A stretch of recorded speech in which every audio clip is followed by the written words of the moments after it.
to label this ordered pair. It's pi over 2, 4. And this ordered pair is pi 0. And this ordered pair is 3 pi over 2, negative 4, and that one's labeled. As soon as you have all 5 ordered pairs labeled, then you're done. Okay, let's try another example. Okay, so keeping in mind that I need this written in the right form, it looks like I almost have it actually.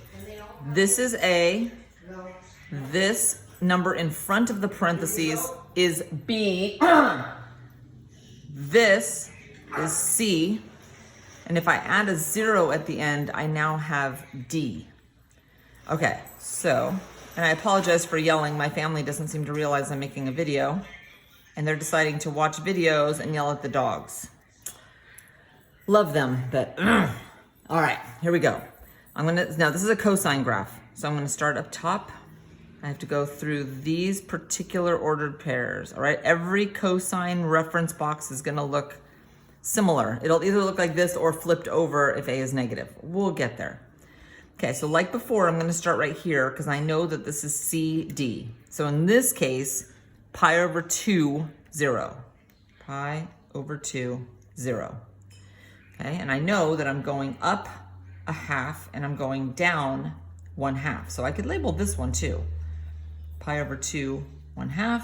This would be pi over 2, negative 1/2. All right, now from here to here is a distance of 2 pi over b. Let me see. 2 pi over b. So it's 2 pi long, but kind of like the last one was. The last one was also 2 pi long or wide, but the last one I started at 0, and this one I'm starting at pi over 2.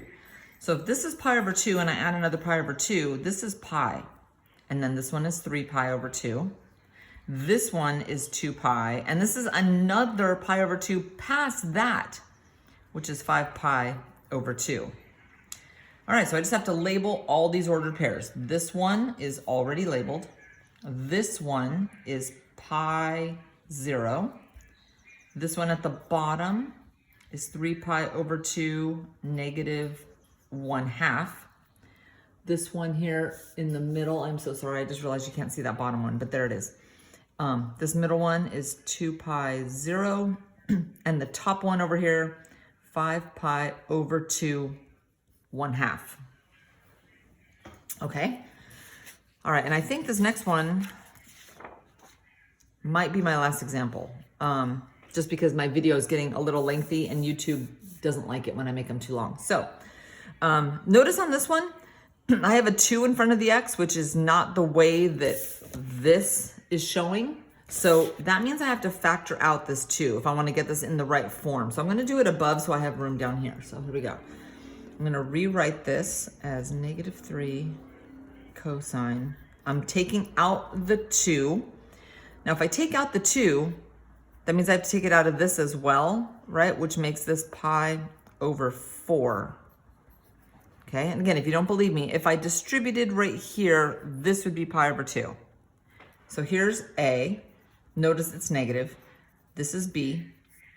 This is C. Now, again, it's going to be the opposite of this because of the plus. And then D is 0.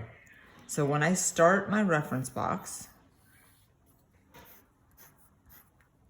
and I tend to start right here, my C value is negative pi over 4, and my D value is 0. All right, now notice this is negative. So usually cosine starts up top and comes down, but this one's gonna be reflected this way. So it's gonna start down here and come up. Okay, you've seen tons of times where we reflected. Just try to envision this as a parabola. Okay, so I need this ordered pair, this one, this one, this one, and that one. Here we go. This one I can do easily. This is negative pi over 4. Since A value is negative 3, I take the absolute value and I come down 3 units. So there's one of my ordered pairs. Okay, from here to here is 2 pi over b, or in this case, 2 pi over 2, or, look at that, it's pi. This whole thing from here to here is pi, which means each piece, right, each little quadrant is pi over 4. So if I'm starting here at negative pi over 4, and I'm adding pi over 4 every time, this one's 0, that's pi over 4, this is pi over 2, and this is 3 pi over 4. Okay, once this is labeled, I know this is 3, sorry, that's a 4. 3 up. Now I should be able to label all these ordered pairs. This one is 0, 0. Oh, look, that's the origin. This up top is pi over 4, 3.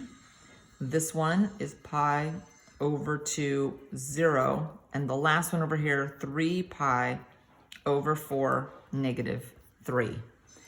All right, I am available for office hours. I'm thinking, to be brutally honest, there's going to be a lot of you needing help on this. There usually is, all right? This is the time of year when I usually see lots of students in my classroom at lunch and before school.